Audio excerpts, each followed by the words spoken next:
You're watching the Green Machine Live. You're home for Irish football news and nostalgia. David Dunn here, joined by Nick Menzies, and we are going to be talking about Aaron Connolly. Has he turned a corner? We're going to see how our boys in green gone on over the weekend, and also we're going to be talking about what massive club has turned their back on Castore and gone to Newcastle. This and so much more coming up on tonight's Green Machine.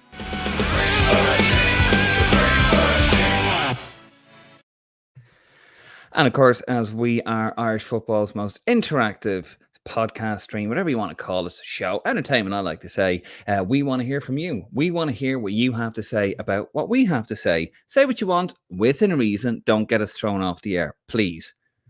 Not yet, anyway. Might become a little bit infamous. But yeah, whatever you want to say, guys. We're going to get to those comments towards the end of the show. We're going to be talking about a whole host of topics, not just the three I named off the very top. And also, please follow us on Twitter or X, Instagram, Facebook. And if you're watching us on YouTube, share it about a bit. Get your friends to, if you haven't subscribed to us, get your friends to subscribe to us. Go on. You want to. And also you can head over to our website, thegreenmachinepodcast.com, thegreenmachinepodcast.com for more opinion, news, and the audio version of the show when it does come out in the next couple of hours. Anyway, Nick, how are you doing? Welcome back. You were missing last week, but we had Martin. We don't have Martin this week. It's like our own little rotation policy we have going on. Yeah, we're rolling subs, Dave. Rolling subs. I'd like to think I'm the impact sub. I think I have a little bit more pace than Martin, but we'll see. We'll see. But no, I'm just fresh off watching Fessio Bazzelli really struggle for Udinese. So we might chat a little bit about that later. But yeah, I'm just after watching that absolute demolition job that Juve handed out to them, unfortunately. Yeah, it was a bit bad. I'm just had a nice, had yesterday off work. Got to watch a lot of football. I was watching Southampton against Plymouth. That wasn't Ryan Manning. We'll talk a bit more about that later on. Although, Finn Aziz, he played quite well, actually.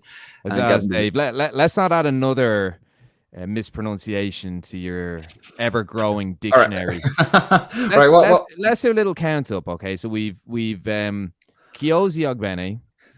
What did we have last week? Alexander Sinclair Arnold. Yep. I think it sounds better. And Mickey Johnson. Yeah. Well, no, I mean, to be fair, Mick Johnson. It should be Mick Johnson. It should be Mick Johnson. You should not be Mike if you're playing for Ireland. No, I don't care who you are. Especially if you're Mikey Johnson. Come on. Yeah. But anyway, I did enjoy a lot of football. I had a few accumulators, which, both teams to score. I was a couple of goals away from winning 40 quid, which, would have been nice. But anyway, I needed QPR. It was a QPR and I can't remember who they were playing, but I needed them to turn into a goal fest, which didn't happen. I did really enjoy the 5:30 kickoff between United and Spurs, I must admit. I'd say you did. You know what? You should have put a few bob on Lucas Paqueta. He's involved with a bit of a betting scandal at the moment, isn't he? He scored a penalty today. He is. Another one. God,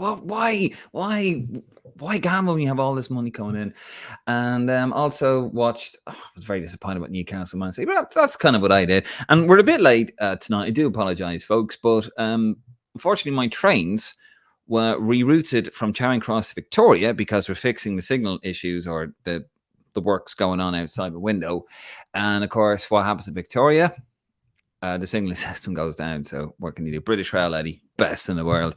Well, anyway, we are here. We are live, as we always are. We were last Monday. We were on. We had some technical issues, which have, as you can tell by my dulcet tones, we are back. We are kicking, and I think we should get into it. Nick, are you ready? Are you ready for a little bit of state of play? I'm ready for a bit of state of play, Dave. Ready to receive. Ready to... Well, we are near the 10 o'clock watershed. So we are. We're not quite there. Yeah, we're not quite there. Not quite. One more minute. But as I said, we are Ireland's most interactive podcast. So have your say. Leave a comment. Get involved. Tell us what you think. We're going to be talking about Aaron Connolly. That's a hint. So get your comments fired up on the old laptop and we will get to those. Right. Let's get it going. We are going to be talking about the state of play. So, Aaron Connolly. Let's talk about young Aaron Connolly. Young Aaron Connolly, 23 years of age. He's faced a fair bit of welly on this particular podcast from yours truly here and Nick as well. And, good reason, I would like to say. He burst on the scene 4 years ago. He scored a brace on his Premier League debut against Spurs. And we all thought, well, this guy's going to be next Robbie Keane. Hasn't quite happened that way. But he's had, he was at Brighton at the time. He's had a load of loan spells. It hasn't particularly worked out for him very much, but he's found himself at Hull, albeit only on a 1-year contract, but he is a Hull player. Now, he has scored 3 goals in his last 2 appearances. He hasn't started a game yet. They were all substitute appearances. But this is a guy who hasn't played for the Irish football team, Nick, since September 2021. 9th September, he played 45 minutes and 1-1 draw with Azerbaijan, and he hasn't featured in Ireland squad since October 2021. Yeah. Has he turned the corner? Is he back? Has the penny dropped, as you say? I think as per usual, Dave, we get carried away, don't we, with Irish players? How dare you? The thing with Connolly, this was a crossroads moment, him leaving Brighton. He had the loan with Venezia. It was a disaster. He had the initial loan to Hull, and it was going very well. He was playing in a deep position, playing kind of as a number 10 almost, and he scored a couple of goals, didn't he? And then he got a really bad injury. And the fitness issues, the off-the-field issues, that was always a concern. I've always felt that Aaron Connolly's been a very, very talented player. We had so much hype with him when he was in the Premier League 2. He was getting linked with Man United, clubs like that. I've always felt that there was a talent there, and there is a talent there. He came on kind of wide at the weekend. He scored a couple of goals. He scored last week. He's in a bit of form. I don't know why he's, I think he's not starting because there might still be fitness issues. They're probably still working him back up. I think it depends where he nails on the position. I think that's a big thing, because if he's playing out wide, where he played a little bit for Brighton when he got those 2 goals against Spurs, remember he cut in from the left and he scored. I think if he plays in that position, plays a little bit deeper, I think we could see a very, very good player on our hands. Will he be overly prolific? It's hard to tell. Has he turned a corner? It's a little bit early to tell, but I think he's where we need him at the moment. And he's hitting form coming into an international window. And keep in mind, Dave, as well, Michael Obafemi's probably going to miss that window. Yeah. Callum Robinson's not really getting much game time after his injury. And Troy Parrott hasn't played a game, and there's no kind of word on him getting a move kind of soon. Adam Idas and getting a huge amount of game time. Evan Ferguson is naturally our standout player. And Tom Cannon, we know what's going on there. Will Keane might be in the squad. But apart from that, Connolly will fancy his chances. He will fancy his chances of getting back into the squad. So he's doing the right thing. Has he turned the corner? I don't know. Come back to us in maybe 6 weeks. But is he where he should be at the moment? Is he exceeding where we thought he might be? I think so, yeah. Well, I mean, he was doing well last season, and the manager actually wasn't going to go back with him. But he went after other targets when he went back to his parent club at the time, Brighton, and he went after other targets. But he kept in contact with Aaron. He had obviously seen something in the player at the football club, and then he's taking a punt on him. 1 year, we don't know how much it was for. Did you ever find out what that figure was? No, I don't know. I think it was undisclosed. So, Brighton probably cut their losses. 1 year deal. Here's a chance to prove yourself. So, I think Aaron knew he was in the last chance saloon. Yeah. I think he did as well. Yeah. Yeah. I mean, the goal last week was he was in the right place at the right time. It was poor passing, but he pounced on it. The second goal he scored yesterday, don't know what the goalkeeper was doing, but it was good finishing. But I have to say, I thought his first goal, it was absolutely outrageous. Scissors kick in the box, beautifully taken. Like he's looking dangerous. I don't think he's going to be fit enough to play 2 games. If he, Stephen Kenny, obviously October. He was left out in November squad in 2021, and Stephen Kenny said it was because of injury. I don't think it was. I think there's personal issues there. Was this the COVID? Was this the? No, this would have been. No, I don't think it was COVID. I just because I think with Connolly just on that day with Kenny. I mean, if you remember Kenny's first couple of games, we were playing with wingers, and he had Connolly on the left, and he had your pal and Martin's apparent lover, Callum O'Dowda on the right. You know, so we fancied those two lads as his wingers. And then Connolly, do you remember Connolly? Didn't he sit beside Adam Ida on the plane and they gave each other COVID or something? And since then, he false didn't. positives. Yeah, they're both. Yeah, Jesus, do you remember that? Jeez, shudders. Do you know what I think though? Do you know what I think about? Like he said it was injury or whatever. No, in my opinion, he was protecting the player. I just think he thought, you know what, lad, I've had enough of you. You're a bit of a, you know, I put my faith in you. You're immature. You need to go away. You need to give your head a wobble. And you need to sort your attitude out, because you know Kenny was very loyal to players. He would have been very loyal. Yeah. He's been very loyal to Parrott, Ida, when Ida has been fit. And obviously Aaron Connolly was part of that holy trinity that we thought we would have with Parrott, Ida. But even with the 21s, Dave, do you remember he played wide for the 21s? I kind of remember looking at him thinking, this is a hybrid of Damien Duff and Robbie Keane. You know, I'm watching for the 21s. And I think it was a bit of I don't give Jim Crawford much credit, do I? No. Or do I? Any credit. But here's one, and take note of this, Dave. No, I want you to log this, because this is me praising. I'm gonna log it down. This is how rare it is. But I think bringing him back to the 21s was something of a masterstroke, because it kept him in the picture. He did very, very well against Israel. He was unlucky not to score. Check. Yeah, exactly. Reality check. And I think Connolly knew himself. I think he was enjoying the lifestyle of being a footballer without having achieved a huge amount more than scoring a couple of goals against Spurs. And he has a tattoo to show for that, apparently. Which I know you're a big fan of, but I think it did hit a stage, and you can see, like, I'm not a big fan of the whole social media thing, but you could see him, you know, out for his runs and working in the gym, and you kind of get the impression that he knew that this season would be very important for him. Well, it was make or break. And look, just going back to my point about Stephen Kenny, I think Stephen Kenny, the reason why I said, you know, give your head a wobble, lad, I don't want you anywhere near me, you need to mature, is because, you know, Shane Duffy was going through personal issues. We still kept Shane in the squad. And he owed, you know, he respected Shane. Shane was going through personal issues. I don't know what they were, but obviously, you know, he lost his father as well. So, you know, without getting too much into that, but he, you know, that's the, and I said it at the time, I just think he's had enough of Aaron Connolly, and he's trying to give him a boo up the hole, and basically, right, son, you know, you are pissing your life away. And you know, and I think he was at Brighton. Brighton's a great city, by the way. I love Brighton. Just a class place for a night out, for a weekend away. Lovely spot as well for the day. And, you know, any Italians, Dave? Any Italians? Oh, or Aussies, maybe? Or you got the whole world down in Brighton. Oh. But you know, I think he became obviously very fond of the nightlife down there. There was a few reports of him out, you know, riding in during COVID times. Oh, riding a bike, or well, that too with him. A horse. Well, there was one. He breached COVID regulations. Like, are we talking Italians and Aussies here, Dave, or? We're talking the world. Well, either way, it was naughty, and it was during COVID time. But my point is that, you know, he was enjoying the nightlife in Brighton. Then he goes to Venice, and he's out there with the lads, and he's doing the same thing again, his sunglasses and the whole lot. And you're thinking, lad, you're not learning, you're not concentrating on your football. And then he goes to Middlesbrough, and he seemed to be more interested in. I think he went to Middlesbrough. Well, he was Middlesbrough at first, wasn't he? Yeah, and he wasn't. He wasn't interested. Do you remember he was with United players, and he was more kind of consoling them, like, "Oh, look at me, I'm fraternized with the United players." Like, you know, cop yourself on here a bit. And then, you know, he goes to Hull, and let's be honest, Hull isn't the most.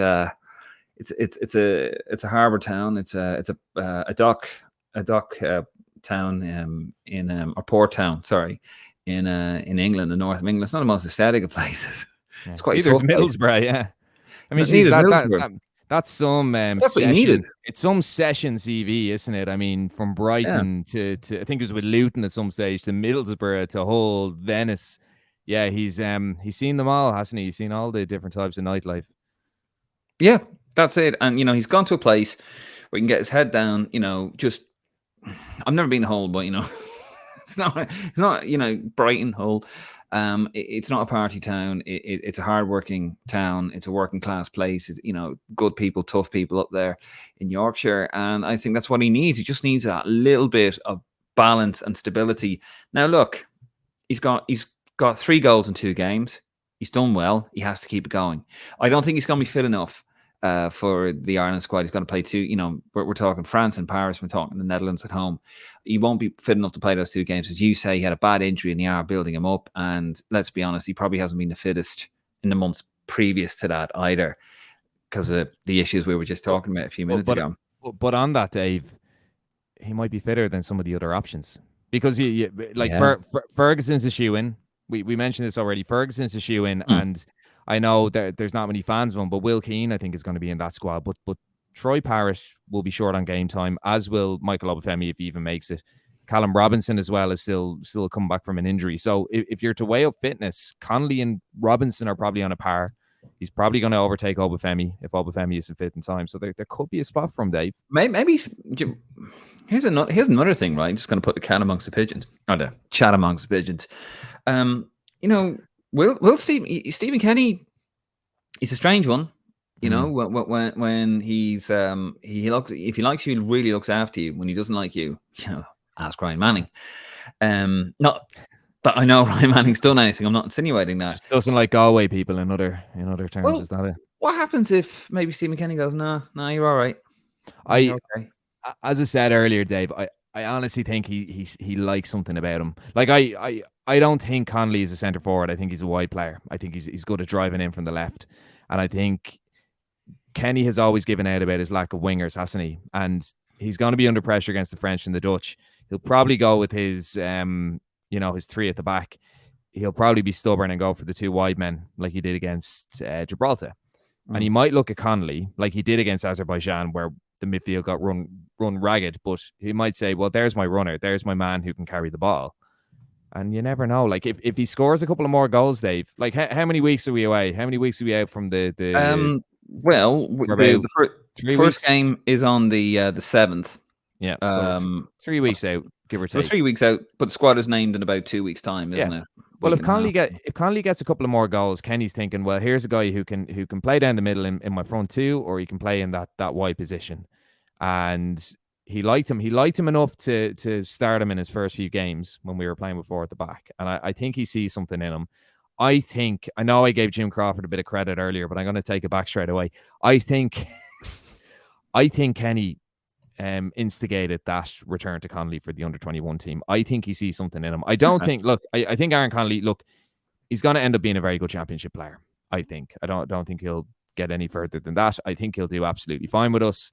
I think Kenny sees something in him where he will call him up if he continues his form. Yeah, well, I think.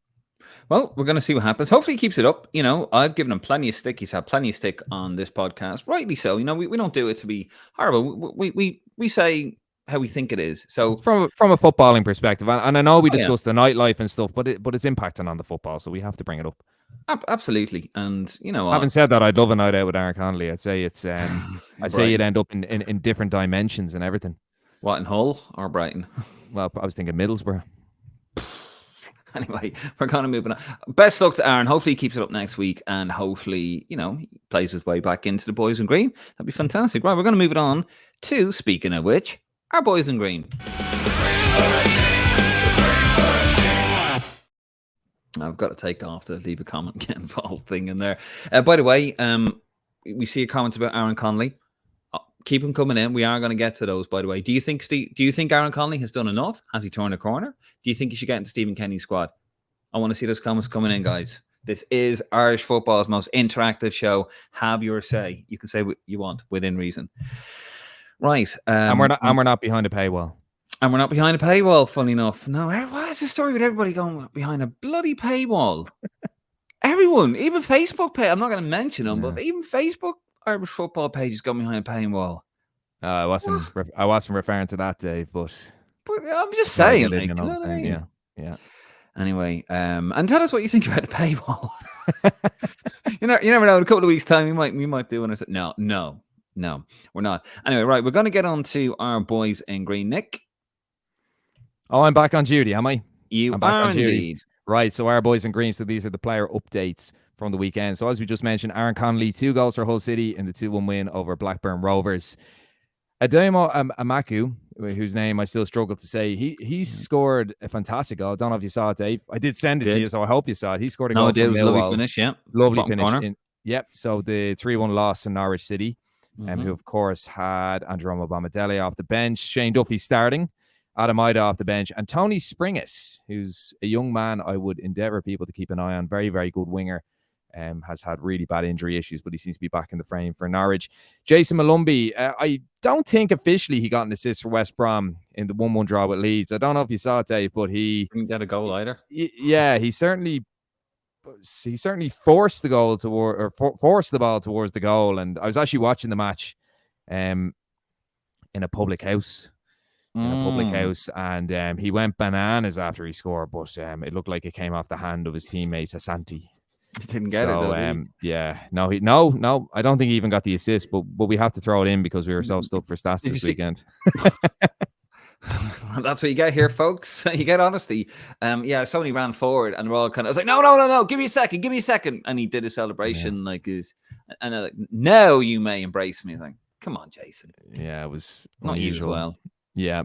Right. So continuing on there. So Finn Azaz, just to mention, I suppose, his first start for Plymouth this season in the 2-1 loss versus Southampton. We might come back to that in a second, Dave, to mention a couple of other Irishmen in there. But Tyler Goodrum, and a very, very highly rated player with Oxford United. Lovely little low centre of gravity kind of player. Kind of, you mean he's short? Old school. He's a short arse, but he's a lovely technical old school winger. He plays for Oxford United, young lad. He scored in the 3-1 win versus Barnsley. Vertically challenged. I like that. I haven't heard that one since school, I think. But he's definitely one to keep an eye on there in League One. And then a couple of other stats before we move into some honourable mentions. So Louis Barry, of course, the Irish eligible striker on the books of Aston Villa, formerly of Barcelona. He's now on loan with Stockport County. He scored in their 1-0 win over Barrow. And Leo Connor, of course, one-time cap Leo Connor, he got an assist for Tranmere Rovers in their 4-3 loss to Salford. And just as I mentioned, those honourable mentions, Sinclair Armstrong, who had such a good weekend last week, unfortunately off with an injury for QPR. They lost 1-0 to high-flying Ipswich, who have an Irishman in charge. Think we can claim him slightly, Kieran McKenna.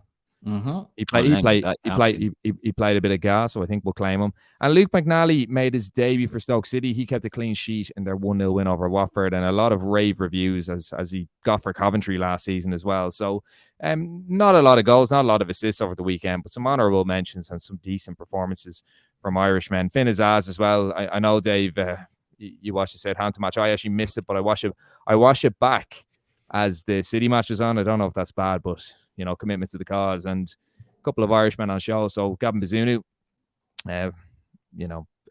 conceding again, sadly. But Ryan Manning, I was a little bit concerned there. He got done very, very easily a couple of times, didn't he? He did. Oh, sorry, just kept my camera. Yes. Yeah, I wasn't impressed at all by Ryan Manning. Left on his arse. I know he slipped. Didn't impress me much. He looks stuffed a little bit. And, this is when he should really be pushing on now, because you got James McLean. Did he play in that 5-5 draw with what was it, Fleetwood and against Fleetwood, wasn't it? Wrexham and Swindon. James McLean. Yeah. Oh Jesus, I don't think he did. I don't think he did. Let me check. But no, I didn't. Jeez, I didn't even think he did. But man, sorry, Dave. Yeah, sorry, McLean. Yeah, no, I'm just saying, obviously Kenny doesn't fancy Ryan Manning. I don't know why, but now is not the time to start, because he was a player. He didn't play McLean. No, fair enough.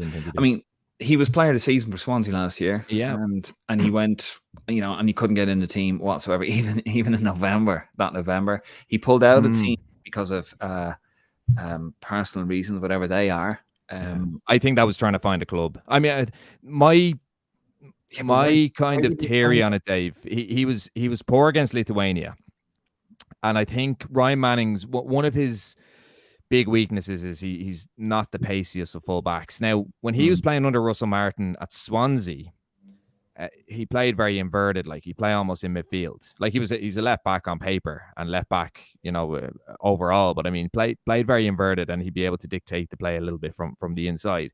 Kenny doesn't play with that kind of system, so it's a very, if you've James McLean or Callum O'Dowda, who isn't a left back in my opinion, but he's been playing there for Cardiff, if you have them two lads bombing on, that's what Stephen Kenny wants. He wants guys that can get up and down the pitch because he hasn't got the width to cover.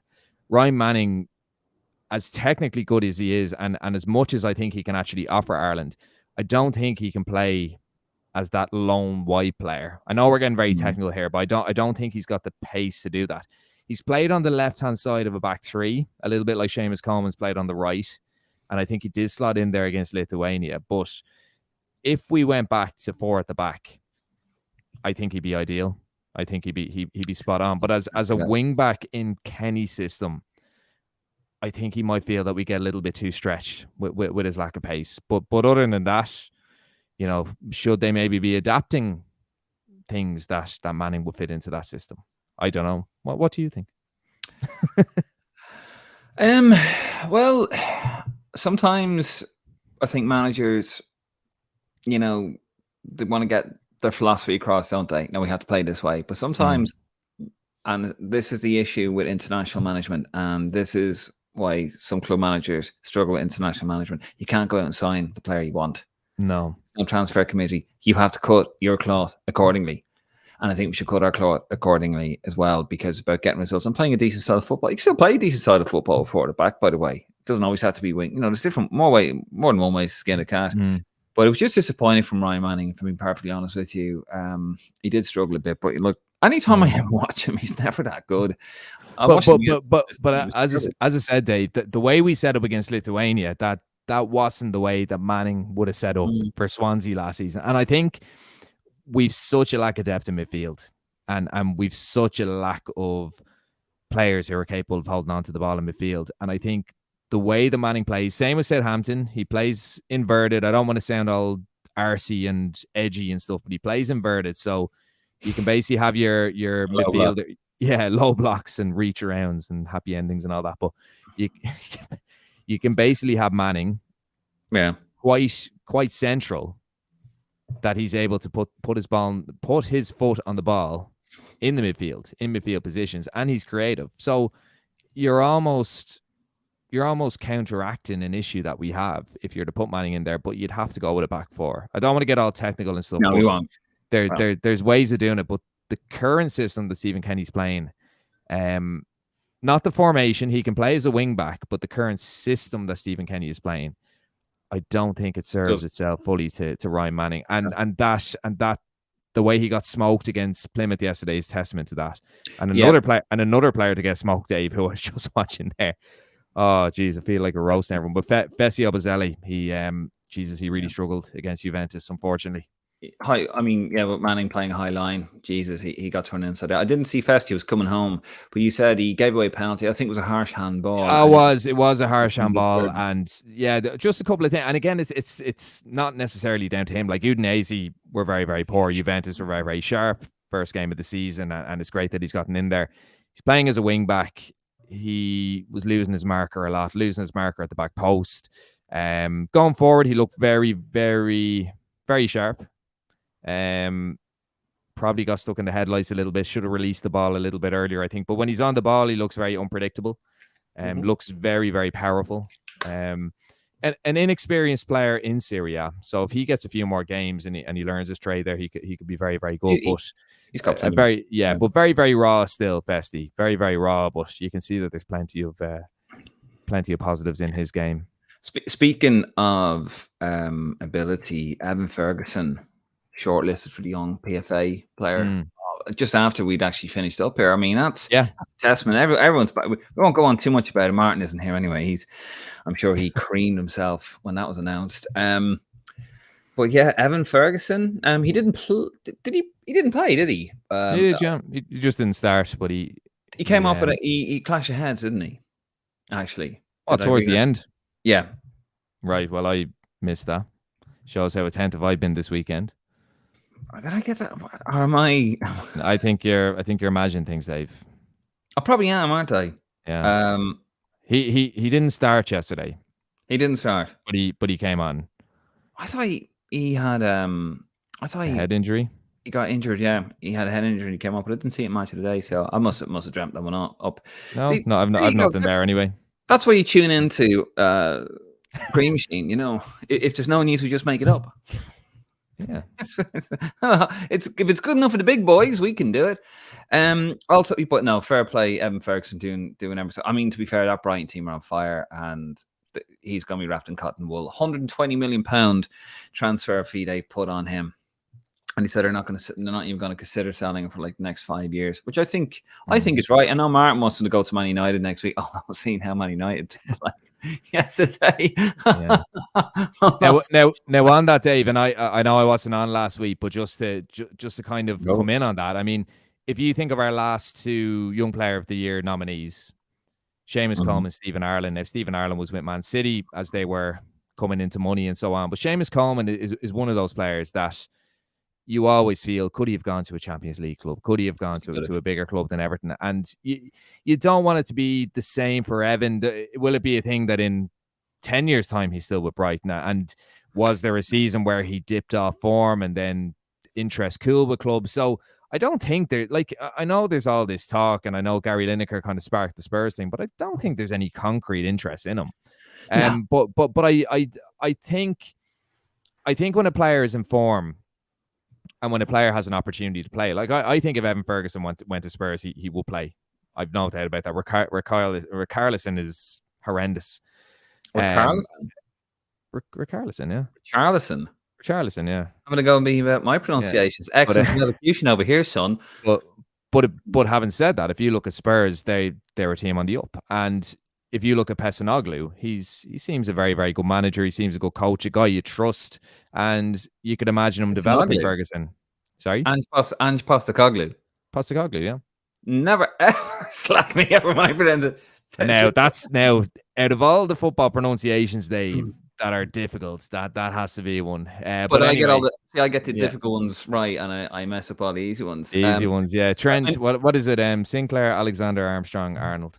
There you go. Just added a few names onto his name already. But I think on that, not to digress in it too long, because I know you and Martin had a good discussion about it last year, or last week. But no, I think if the move is right, he has to go. I don't want him to end up like Seamus Coleman and end up at the same club, not really having progressed. Going far. So I'm breaking our own rule here with the suggestions. Who's Pesanoglu? Pesanoglu. And also, crikey. Irish Football Blog, Dave is right about Evan. I think Bill, I've always liked Bill. You've never heard me say a bad thing about that lad. That guy is just finger on the pulse all the time. Just to quickly on the Evan Ferguson thing, it's a whole different ball game than we've talked about players getting cozy and snug and sort of then, not really doing anything and not challenging themselves. Stephen Carr liked Roy Keane got on with Stephen Carr because he knew Stephen Carr wanted to get to the next level. And then he got his leg broken. And, unfortunately, that's what happened there. And that can happen to anybody, by the way. But Roy always used to say about the Irish players, challenge yourself. If I didn't go to United, I would have ended up Wolves somewhere. He could have very easily done that. Nice career, settled down. But, challenge yourself. We've criticized a lot of Irish players for doing that. I think it's going to be different with Evan on so many different levels. One, he's got his head on his shoulders. He's natural ability. He's built like a man. Like he is a kid in a man's body. He's just a unit, and he's built for the Premier League. He's also been managed really well, and the fact that it's not 20 years ago where he would have been playing every week, and then he would have shin splints and he'd be retired by the time he's 29. So he's going to be managed really well. It's going to have sports science, but also if he does start to show potential, a club will come in, will offer a stupid amount of money. And not having to go, Evan, it'll be stupid amount of money for any player, and they will take it because that is what Brighton do. They find a rough diamond, polish it up, and then you sell it for a stupid amount of money to a top 5 or top 6 club. So he won't be at Brighton, I don't think. And I just hope he stays fit and healthy. He will be at a top team. It's just a different. We're just in a different situation with football at the moment. That's just how it's the money ball, isn't it? So that's why he won't, in my opinion, be at Brighton in 10 years' time. Another interesting transfer was Carl Heffernan going from AC Milan to Newcastle. This one had been muted quite a bit. It was a bit out of left field, I thought, but that's AC Milan are a huge club, but let's be honest, Newcastle on the way up. And great signing. And where did that come from? I mean, fantastic if he breaks into Newcastle. Oh, look, I think he's a little bit off it, but is it the right club to be at the moment for a young player? I don't know. There's talks of Kevin Zeppi going there too. I never thought the AC Milan thing was going to be too long term, because I know the initial deal was a loan, wasn't it? And but he seems to be doing very, very well there. Very, very highly rated player. It depends how many opportunities he'll get. I think Alex Murphy, a young lad who came in from Galway United, he got a couple of preseason matches, but like he's nowhere even near the bench for Newcastle. Like they're a Champions League club now, and as you often point out, Dave, it's very rare that you get clubs like that promoting young lads, or giving them a chance. Even League Cup, I don't know if Heffernan is quite at that stage yet. How many years will he be there? What will his next move be? And here's my worry. My worry in Newcastle, because now, Eddie Howe's got him in there. He's probably got him in there 2 years earlier than they all expected. Obviously that was down to Liverpool having a bad season, Chelsea still having a bad season, Spurs, the whole lot. So that, they were on the rise, and he went in there because, just a lot of teams just weren't really firing on all cylinders. So they've got in there a bit early. So now the expectation has gone up. So Eddie Howe, young British manager, is going to want young British and Irish players and that can play ball. And I think now what's going to happen is, and the big test is, because it's the first season in the Champions League, they're going to want to maintain Champions League football. Yeah. And doing they have to. That's what he has to do. How has to. How has to. But if they don't, are they going to do what? Because remember when Mark Hughes was made the manager of Man City, when Taskin Shinawatra took over, the former Thai PM, and then Sikh Mansour, am I saying that right? Mansour, yeah. Sikh Mansour took over, and I was like, nah, sorry, Mark. I think he had Sven Goran Eriksson, Mark Hughes. No, I was the same with Chelsea. The same with Chelsea with Ranieri. He was more or less told he'd be gone before. They're going to go for a sexy foreign manager. If the young sexy British manager doesn't work, they're going to go for a sexy foreign manager.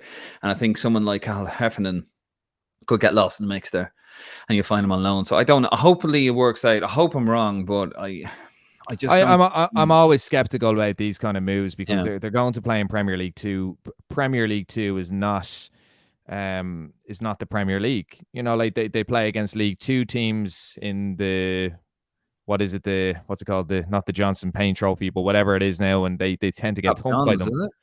The Elton John Trophy, is it? Papa John's. Oh, the Papa John's. The Elton John's Trophy, sponsored by Watford. But look, it's all about how he develops, and Premier League academies are excellent. They produce players. They don't always produce Premier League players, but they do produce players who go on and have relatively decent careers. There's a lot of potential there. The Italian clubs have one of the worst records for promoting youth, so I think it was right he did leave there. Same can be said for Zeppi. To be honest, I think Zeppi actually needs to get away from Milan as well. But join the exploits too much. Yeah, but it all comes down to how they develop the players. A couple of lads are coming through Newcastle in the last few years, but every Premier League club, he could struggle. What do you mean? Excellent player though, by the way. He's a very talented guy. Yeah. No, can't wait to see. But I just don't think it's going to be in Newcastle. No, don't think it's going to be his fault either. Aaron Cashin. Yeah. Brighton seem to be hell-bent getting him from Derby. According to the Telegraph, they've had about 4 bids on under the Rams' £3 million valuation, all rejected. But they seem to be hell-bent. I mean, I do get excited when a team like Brighton is going after an Irish player, because they're good, and they're going to get a chance. So just quickly on him, what do you reckon? Well, with Cashin, I think looking at that deal, they probably loan him straight back to Derby. That seems to be part of the arrangement if they do get him. Like the bid was in the range of 3 million, and if they don't exceed that, they're probably not going to get him. Depends how much they want him. I think Cashin is a commodity as far that he's a left-sided centre half, and a lot of teams are going for their right-footed centre half, their left-footed centre half, and if they play 3 at the back, they're going for a left-sided player as well, aren't they? Just for the balance and just to, I suppose, to move the ball a bit freer and more comfortably. The only thing with Cashin is he lacks a little bit of pace. He's not the tallest. I think that's the only thing that might count against him. But you'd like to think he'd develop well at Brighton. Would he get first team football? I don't really know. Like, it's an unusual one. He is an excellent player. We saw him for the 21s recently, and very, very good player. Yeah, a strange, a really unusual one. A really unusual one. But I do think he'll end up at Derby on loan. And then, I just hope it's not a thing that they sign him and then after about 5 years he's had about 5 different loan spells and Fair. never played for Brighton. That's the only worry I'd have. But just very quickly, I'm going to break my rule again, but it's just a topic that we're on here. Graham Farrell asked the question, but we will save the rest of the questions for the question time. Speaking of the Heffernan to Newcastle signing, what do you reckon about the Irish lad going to Leon and the Sligo keeper going to Wrexham? Yeah, Jake O'Brien to Leon and Luke McNicholas to Wrexham, I think so. O'Brien's a savage player. Again, another player we would have seen a bit for the 21s. A massive, massive man. And I think Crystal Palace are really going to rue losing him. I think he's going to get opportunities for Leon. And I hope I don't eat my words, but I think he's been given a first team number, as far as I know. Don't know what number, but I think he's been given a first team number. And he's very, very highly regarded. Did very, very well in Belgium last season. So Leon are not the Leon we remember with, Janino and what was his name? Sidney Govou and Jared Sony Julia. Anderson. Yeah, Jared Julia, Coupe and Sony Anderson and all them. It's not the same Leon team, but it's somewhere different to learn. If he's getting first team football for Leon, which I hope he does, it's better than getting whatever reserve team football with Crystal Palace. But again, a little bit like Heffernan, he's a top centre half. With McNicholas, a really, really strange one. I mean, I don't know if you saw the highlights of the Wrexham match, the 5-5, but Ben Foster was absolutely horrendous. But I think Wrexham signed another keeper midweek. But McNicholas, another guy who's been in the under-8 shadows for Ireland, and I've seen a bit of him for Sligo as well. And I actually saw him play for, now correct me if I'm wrong, but I think it was Cliftonville. Just a random match I was watching, and he was pulling off these outrageous saves. So a really good player, a really, really good young goalkeeper, and but a weird move. Again, Ben Foster probably helped his chances of getting appearances yesterday. Yeah, no. Moving on, last one with the boys in green. It's come out, apparently Brendan Rodgers, Celtic manager, came out and said that James McCarthy, you may not realise this, guys, but James McCarthy is a Celtic player, a bit like Jeff Hendrick is a Newcastle player. Yeah. Hey, Nick? Harry Arthur's a Nottingham Forest player. Yeah, but Jeff Hendrick, eh? Yeah. Some few feathers of that one, son. Yeah. Some sensitive Sallies out there, to be fair. I'll say he's shit. There you go. I'll make no qualms about it. I don't rate Jeff Hendrick, but there you go. Have at it, son. So James McCarthy signed a 4-year contract. His agent gave that man a prize, and whoever signed him for Celtic, oh my God, like, sack him. Seriously. I mean, we all said at the time, basically, Celtic are trying to get rid of him. They're trying to work out a financial package to get him off the books. Very quickly, we'll move it on. But absolutely outrageous to sign that man for 4 years when he's probably has he even played like an hour of football? Oh, he's played very little. Very little. Like the thing with him, like we spoke about Evan Ferguson, if he was playing a good few years ago, he'd probably be retired with shin splints by now. But James McCarthy, you have to remember, he's playing first team football since he was 15 years of age. He had a very, very good Premier League career up till about 6-7 years ago, just after the Euros. He had a decent career considering all. He probably played, he probably had as long a career as most pros. But the fact he's 32 and people forget that he was playing when he was a child, it's an unusual one. But it's very hard to see where he goes. I think a little bit like Aidan. Now, look, Aidan McGeady's a good few years older, but I think a little bit like Aidan McGeady, he might end up in the Scottish lower leagues, maybe in the English lower leagues. I think his body's had enough, and I wouldn't hold it against him, or I wouldn't say, oh, the guy can't keep fit. He just, he started his career a lot earlier than others, and like players in their 40s who started playing first team football in their early 20s, the same has happened to James McCarthy. Absolutely right. We're going to move it on there. Thank you for that, Nick. That concludes this week's Our Boys in Green. Any more? We see your comments coming in there, guys. We will get to those. Keep them coming in, by the way. We are Irish football's most interactive show. You can have your say. We are not afraid. You don't have to pay us either for the privilege. So we're going to move it on to a little segment that we actually debuted last week. That's Roy Watch. That's his job. It is indeed. And Roy was at it again. Now, we can't play the actual clip, guys, or the audio because Sky will shut me down. They'll take my rabbit's other leg. Um, I have a three-legged rabbit, an actual three-legged rabbit. That's not a euphemism for anything. Do you know someone that? No, never mind. Anyway, right. So here is the quote. He was a pundit at the Tottenham Hotspur Stadium at White Hart Lane, and it was basically on. United were terrible.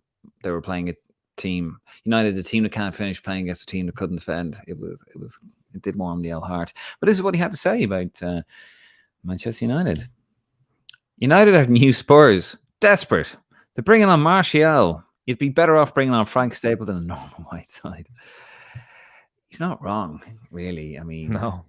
I have to say one thing. We won't get too bogged down in the whole Premier League, but Domestic game, Dave, is it? Well, it is for me. Not for me, though. Not for you, unfortunately.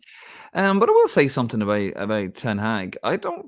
He does a lot of things that I like. Mm. And I do look at it. I don't bother with genuinely, I don't bother with tribalism too much anymore. But I think the way he handles players, he's a bit spineless. The whole Harry Maguire. I want you to fight for your position, Harry. Oh, by the way, you're not in the squad. Just get rid of him. Same with McTominay. Bill, I know you're watching. Same with McTominay and Martial. These guys should have been gone. If you have to go short, bring somebody up from the academy or the youth. Give them a chance. Again, it's the way the club is run. There's a lot of players that shouldn't have been there. Bringing in the wrong players. Mason Mount was not the right player to bring in. Anthony was not the right player to bring in. But simple things like I get into this really, really poor trap, which I shouldn't, of comparing him to Alex Ferguson. And just for example, would Alex Ferguson have played Garnacho and Anthony after last week's performance? Absolutely not. Would Alex Ferguson have played Casemiro holding on his own with Mason Mount and Bruno Fernandes in front of him? Absolutely not. Would Alex Ferguson have made Bruno Fernandes captain? Absolutely not. So there's a lot of unusual things. I think Ten Hag is an ideas man and he is tactically aware, but he's learning very, very, a little bit like Stephen Kenny. He's learning very, very slowly. He hasn't got, he hasn't got a strong, he hasn't got a strong team upstairs. As I said, the wrong players have been brought in. He's getting simple decisions wrong. He's ruthless in some regards and then not ruthless in others. But the Maguire thing, the McTominay thing, it's not a huge amount that he can do about that. He has to back his players publicly as well.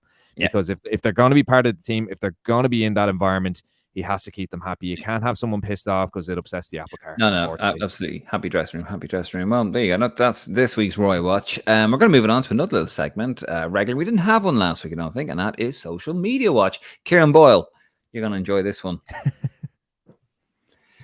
So, get that off there. I just came across this on Twitter, and Newcastle, funny enough, who are made by Castore, who we all know are shit. So here's what they released. I can't wait to get sued by Jeff Hendrick and Castore after this episode. Hang your man at Umbro. Oh Jesus! Well, that'll be Martin getting sued, not us. He was coming after me. But here we are. Newcastle. Kieran, I know you're watching us in sunny Florida. So basically, Newcastle are ditching Castore because they have a deal with them to 2027, I believe. But Adidas are coming in. And apparently it was released on a podcast or some stream or some documentary thing on Amazon where Amanda Stavely, that's her name, is it Stavely? Yeah.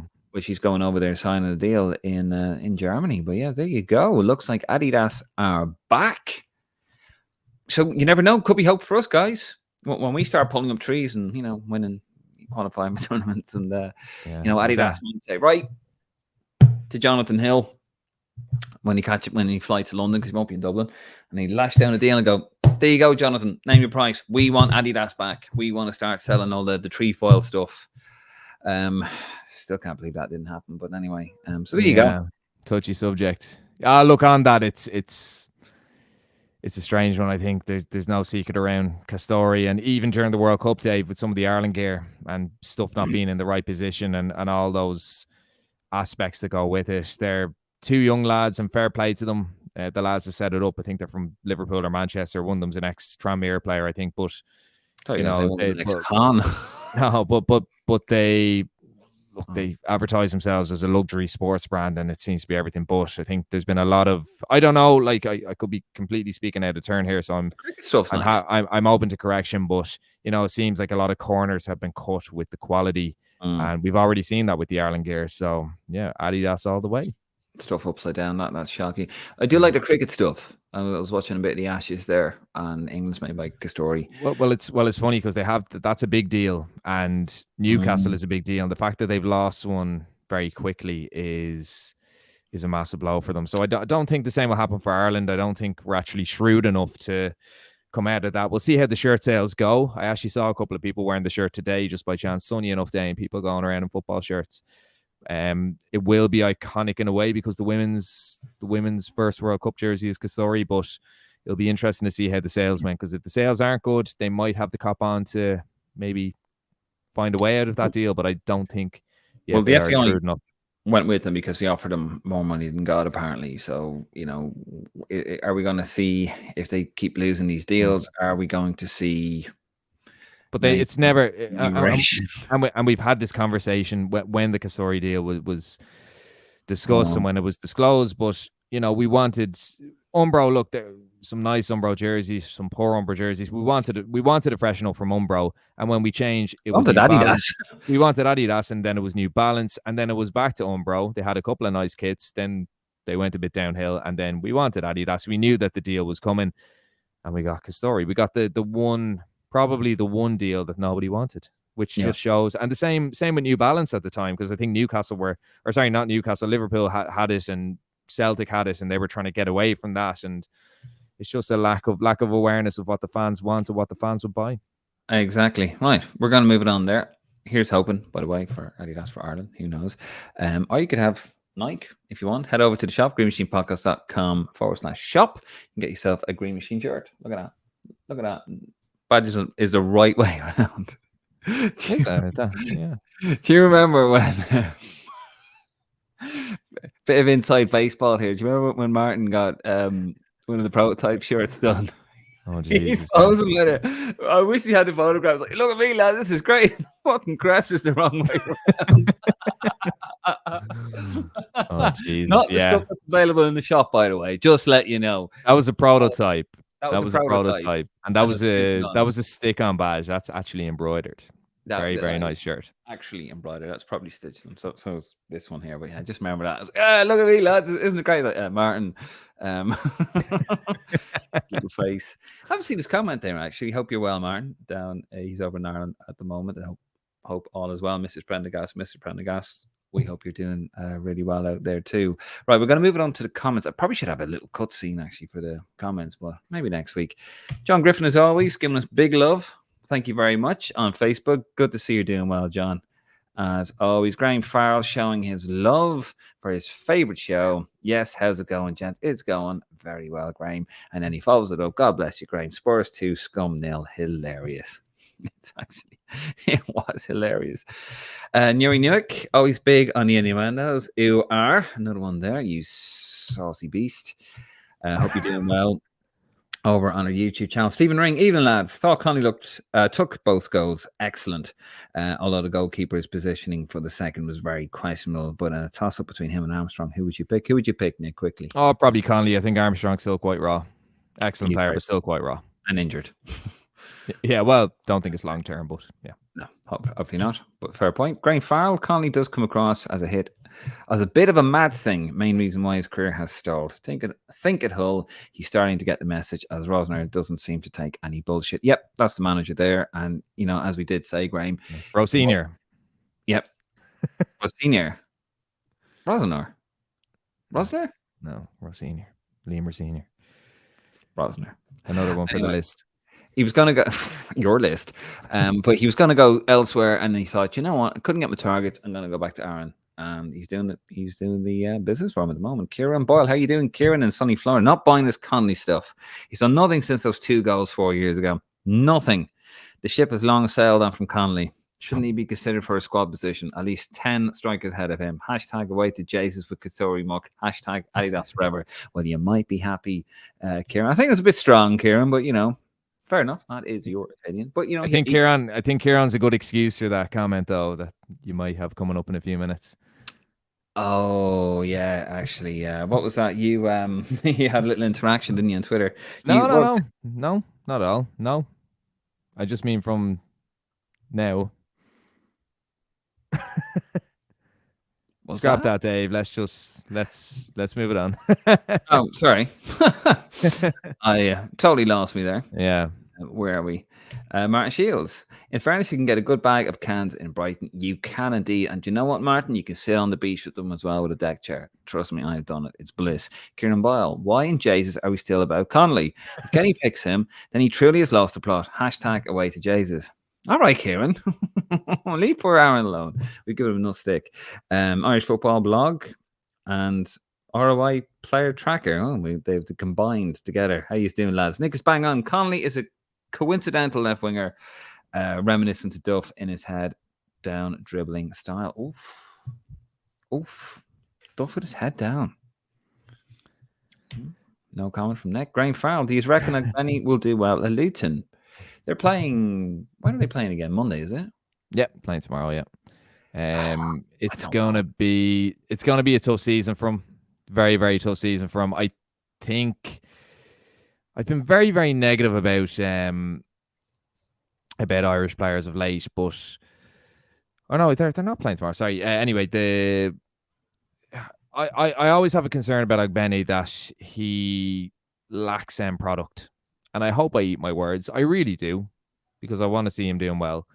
But he's got a lot of pace. He's a good player for getting in behind. He comes up with the odd goal, comes up with the important moments, especially for Ireland. But Luton were very, very disjointed against Brighton, a very, very well drilled Brighton team. But I don't know. Like I hope he does amazingly well, but I think like Luton, he's lacking the bit of experience and he's lacking that bit of quality overall that I think we maybe oversee a little bit as Irish fans or overlook as Irish fans. And also Luton are terrible. They were dreadful. Yeah, I hope he does great. I hope he's our standout player this season, but just what I think at the moment. Yeah, I agree there. Kieran Boyle, sorry for the crackiness, lads. Kieran. It's all That's right. what I meant. This is what I meant. Oh, sorry. Yeah. Sorry, I had tunnel vision. Sorry. Yeah, I know. There you go. Well, I'm spinning many plates. It's 45 degrees, 45 Celsius in Florida, and I've been outside of that. Well, Kieran, we stay hydrated. You're Irish. You're not supposed to be out and out. Anything in double figures, mate. Very dangerous territory when you're Irish. Irish Football Blog again, and Player Tracker. Tyler Goodrum looks a special talent. He should be in the next under 21 squad, but I don't suspect he will be. Do you reckon he'll be in the squad? I don't know if he's got his papers yet. I could be wrong, but I have a feeling he isn't. I think he's expressed that he wants to play for Ireland, but I don't know if he's played underage for us. I mean, I'm open to correction there. I don't know if he's fully switched over yet. Looks an excellent player, though. Looks a really special player. And Graham Farrell, does Louis Barry qualify for us? Never knew that. He does, doesn't he? He's played for England, but he does actually qualify for us. So yeah. Bobby Colley, Ashanti doesn't visit sick children hospital like Keane. Fair enough. Not laughing. I think Eamon Dunphy want to hear that. Mother Teresa. Not Quince a creep. Kieran Boyle, lads, any updates on Tom Cannon? No, not on the Irish front. I did have a little theory last week. I did say that because Everton got battered again 4-0, which absolutely warms my heart. And basically, he's probably not going to give him a go, but they're probably really short. Apparently, want 8 million quid from him. And a lot of championship clubs. He's only really championship level, and I go, nah, you're all right with that. I mean, who can afford 8 million quid in the championship? Well, Calvert-Lewin got injured today, so he might get. You never know, but I think they're looking to loan him. What I saw, and again, all speculation, but either that he'll go on loan to Preston or he'll leave permanently for that big enough fee. Sampdoria, my old Italian club. Serie B at the moment, though, aren't they? Yeah. No, I think did they not survive? I think they're relegated. Yeah. Hold on. Never mind. It's not important.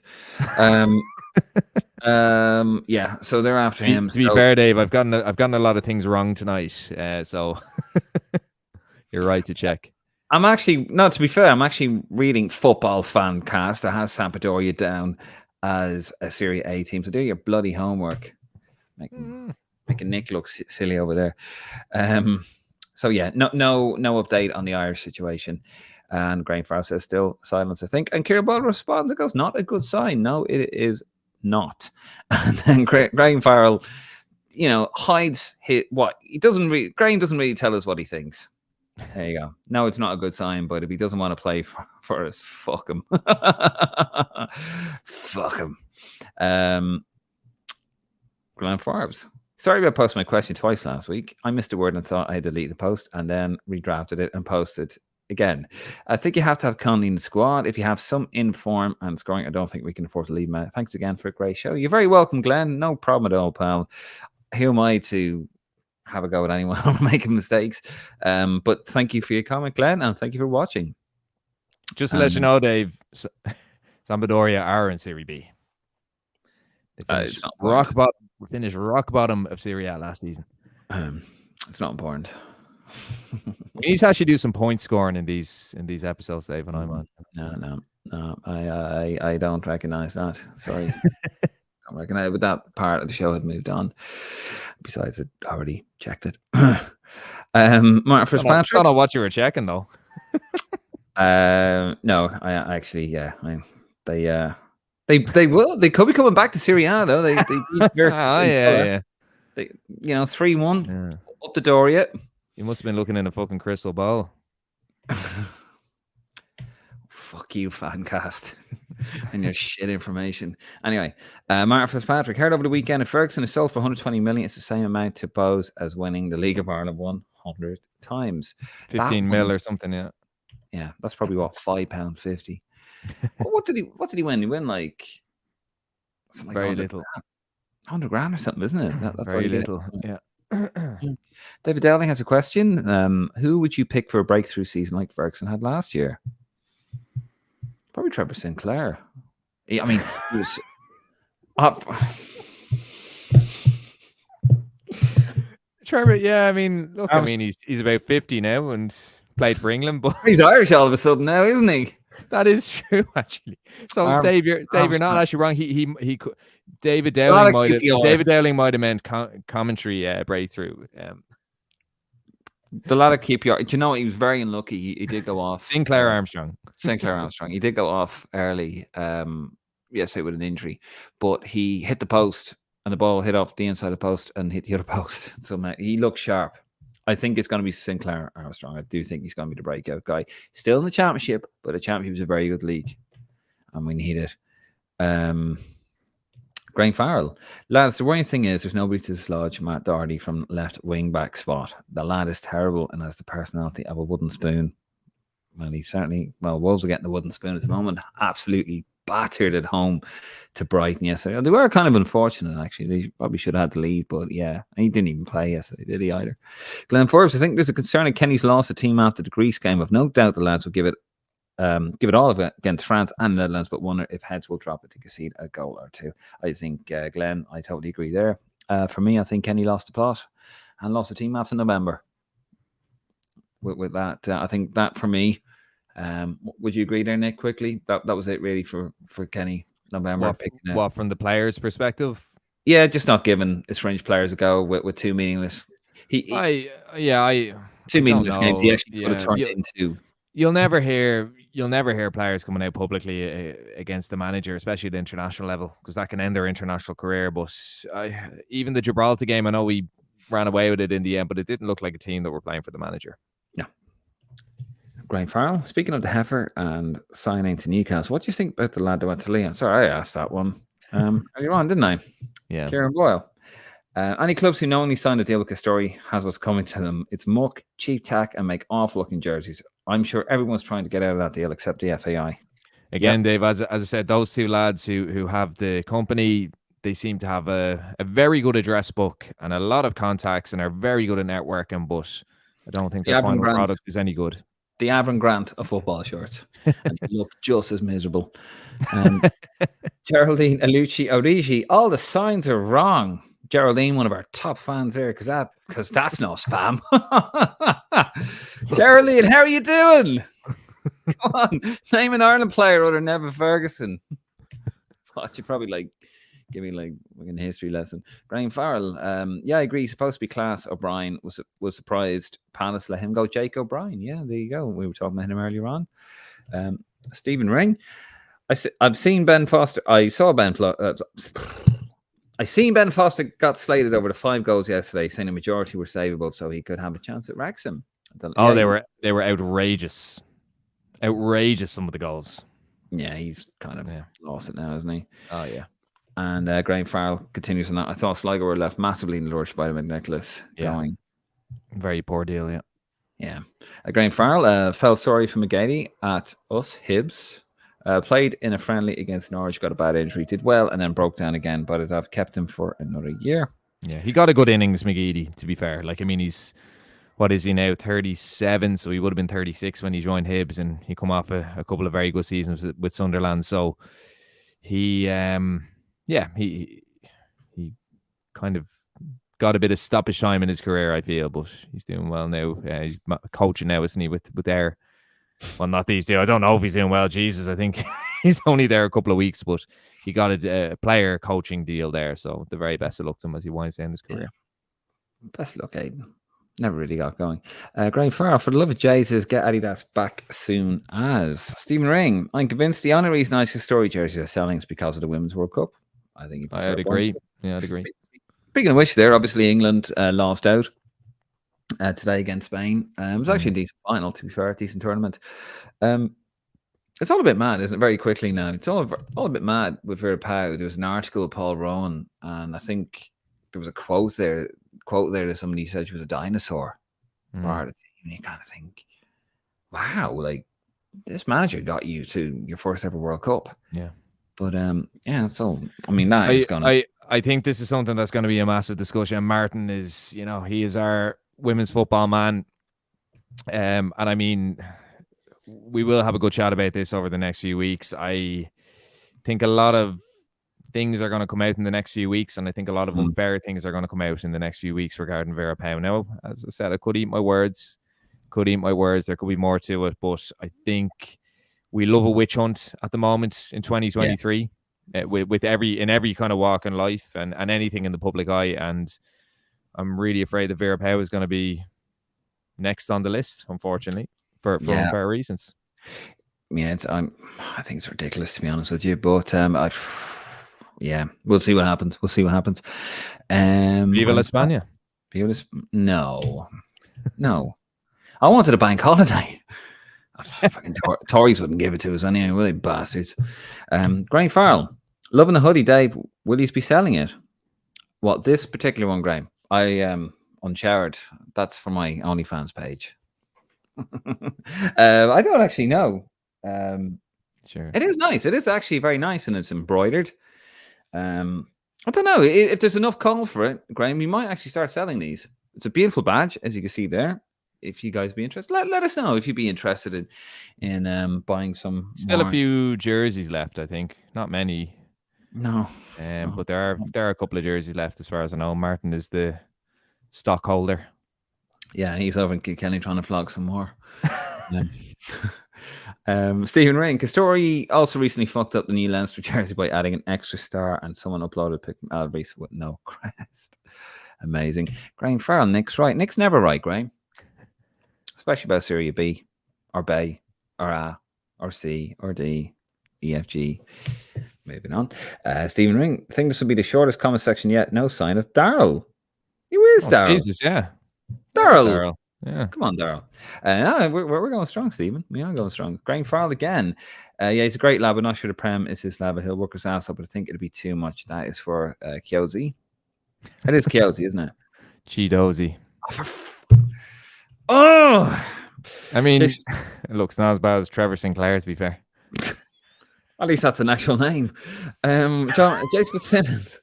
Does Shane Duffy get called up next month? He very well could. I wouldn't be surprised. Not for me. I wouldn't have my think the time has passed. I think you have to go for.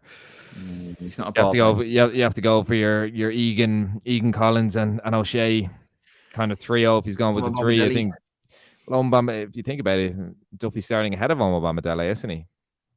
I think it's more, well, yeah, I mean, Norwich, obviously, they brought in Shane. Look, Shane Duffy's no nonsense, right? He's a no nonsense defender. He's a last ditch tackler. But you would like to think on the other foot, and you would like to think that you wouldn't have to make a last stitch challenge. You'd like to think that your players are comfortable enough on the ball playing it out from the back. That's the way Stephen Kenny wants to play. Shane Duffy can't play that. And even in the game against Scotland, I think it was one of his last games for Ireland, actually, the 3-0 win. Shane Duffy almost had us 2-0 down. We were nearly getting hammered after 10 minutes. Yeah. And he made a couple of last ditch challenges because of his inability to pass out from the back. I would have him around the squad unless, there's a position. I wouldn't. Would it be good to bring on? See, here's the thing as well with Stephen Kenny is that you bring him on for a plan B, as if you're holding on to a lead. So, all right, lads, we need to hold on to this. We need to protect this 2-0 lead or whatever. So we're going to batten down the hatches. No nonsense, Rosette. But Stephen Kenny's not going to do that. So there is merit in having Shane Duffy in your squad, but not with Stephen Kenny. If Stephen Kenny, let's say Stephen Kenny goes, and Shane Duffy is playing every week for Norwich. Shane Duffy is vastly experienced. He's still only 31, which a lot of people think, which was old years ago in football. It's not anymore. He's still a young player. He's a vastly experienced player. He's a goal threat. He is a no-nonsense player. You do need your ball-playing centre-halves, especially at international level, but Shane Duffy can still offer Ireland something. Again, we could get to October, Dave, and he might have another injury. He might have other off-the-field issues, and he's not playing. So it's a lot. But can he still offer us something? Absolutely. I think he's a better player than Darragh Lenihan, and Darragh Lenihan was in the last squad. Liam Scales was in the last squad, and he was playing for Aberdeen at the time. He was on the bench for Celtic today, didn't get off the bench in a League Cup match, which they lost, by the way. So, Duffy, if Lenihan and Scales are in the mix, Duffy certainly can be if he's playing every week for Norwich, and especially if he's starting over Dele. And I think a lot of that's to do with the fact Dele could be leaving down the line, but it's his international career certainly isn't over, Shane Duffy. No, I think there's a bit of life left there. Stephen Rain, the Cannon one is strange because judging by his performance last season, he seems like such a dodgy player. That's his not playing at Everton and Everton are absolutely dreadful. Glenn Forbes, not to open a can of worms, but what's Nick's thoughts on the standard of performances of the League of Ireland teams in European qualifications? Got it for Derry City the other night as quick as you can, Nick. It's actually funny, Dave, because in our, I suppose we were planning the show during the week, and we were actually going to. This was actually going to be our state of play. Yeah. Very disappointing. Very, very disappointing. Again, no major interest in me because my club aren't in it. So I'm not like, I know this sounds terrible, but I'm not like a lot of League of Ireland fans where I want Irish teams to do well. I probably should, but my club isn't in it. I'm not overly interested. But no, very poor. I think it shows kind of where clubs are at the moment. I think Derry were excellent. I think it's penalty shootout. You have to look. Teams practice for penalty shootouts. They're coached for penalty shootouts. But I think they were really, really unlucky. The league is still lagging. The league is still lagging on a European context. Attendances are up. Quality has improved, but so many other countries have progressed as well. Like the Kazakh league has progressed. That's what we Faroese. Look at that Faroese team. They've progressed. Mm-hmm. So people think the League of Ireland is progressing, but when you look outside of the Irish football sphere, leagues around the world are progressing as well, and they're moving quicker than we are, unfortunately. Just remember what we're up against as well, right? The FAI have mismanaged football in this country for decades now. I'm not having to go with the current FAI. To be fair to them, they put a figure on it, didn't they? They put an actual figure on it. Said, look, we need £1 billion to get up to scratch. Then you have a Taoiseach. That's Prime Minister Martin. I know he's watching. We miss you too, you fecker. I see his comment there. You have a Taoiseach who's turned around and said, "Oh yes, it's great that we have this bid for the European Championships in 2030 because it shows off world class facilities." And then a few weeks later, or a few months later, you've got the FA going, "Actually, no, we need £1 billion." So that's what you're up against in this country, as well as the rugby and the GA. You're up against all sorts. You're up against utter incompetence. You're up against annoying politicians, shall we say. Don't get into too much trouble. And, at the end of the day, football has been woefully underdeveloped in this country, in Ireland. But as I said, Dave, and I feel bad saying that, but honestly, like I'm a Bohs fan. When Bohs are in Europe, I'm very interested. I don't really. A lot of fans do, but I don't really care how St. Pat's do, or I don't really care how Shamrock Rovers do, honestly. And maybe that's just me. I think Ireland fans in general are happy to see League of Ireland clubs develop because, money comes into the club, money comes into the league and so on. And yeah, I understand that. That's just my personal preference. Side lifts all boats, isn't it? Yeah, and perhaps it's a wrong one. But a little bit like when we get really carried away about our underage teams, or when we get really, really carried away about a young player coming through, you have to look at the global context. I mean, if you look at all of we think we have a golden generation on our hands. Look at Scotland. Look at Norway. Look at some of these countries coming through. Look at Georgia. Georgia seems to be one of the up and coming nations in international football at the moment. Canada, Jamaica, teams like that. So when we're moving, there's a lot, not just with the international team, but with the club game. There's dozens of other countries who are that step ahead and who are progressing quickly because they've got the finances, because they've got the resources, and because their leagues and their clubs are run correctly. There you go. I think it'd be good to have a full discussion about this, in the next couple of weeks as an episode on its own. You never know.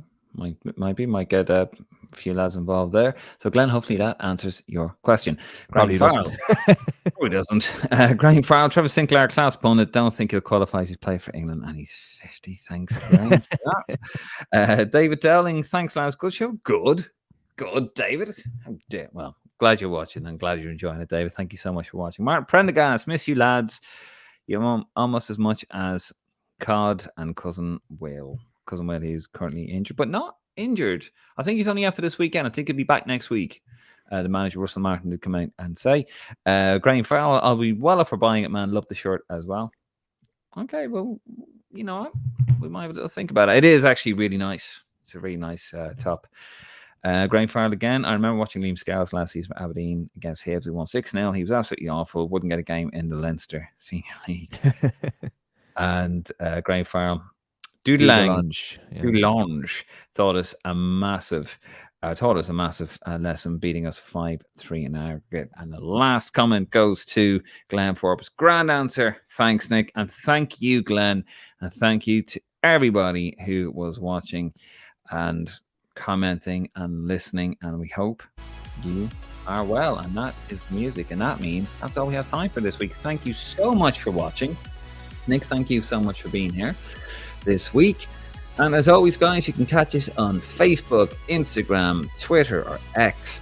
And please, please, please spread the word. If you like what you hear, if you like what you see here in Irish football's most interactive podcast, spread the word for us. Tell people about it. Every Sunday we're going to be here, or Monday, depends, but mostly every Sunday we're going to be here live at 9:45 on YouTube and our Facebook channel. Spread the word about it. Also, you can head over to greenmachinepodcast.com, where there will be an audio version of this episode released tomorrow morning, and also our entire back catalogue. We don't just do this, we do tons of other subjects. We do This Week Back in the Day. So spread the word, spread the joy. We're doing God's work here, Nick, aren't we? Yeah. There you go. If that enthusiasm there doesn't tell you anything, God knows. Anyway, so thank you very much again. We're going to go. We're going to see you next week. And I suppose we should say, do you want to do it? How do we normally finish it, Nick? Come on, you. Come on, you boys in green. Come on, you boys in green. Come on, you boys in green. We'll catch you on the next one, guys. All right.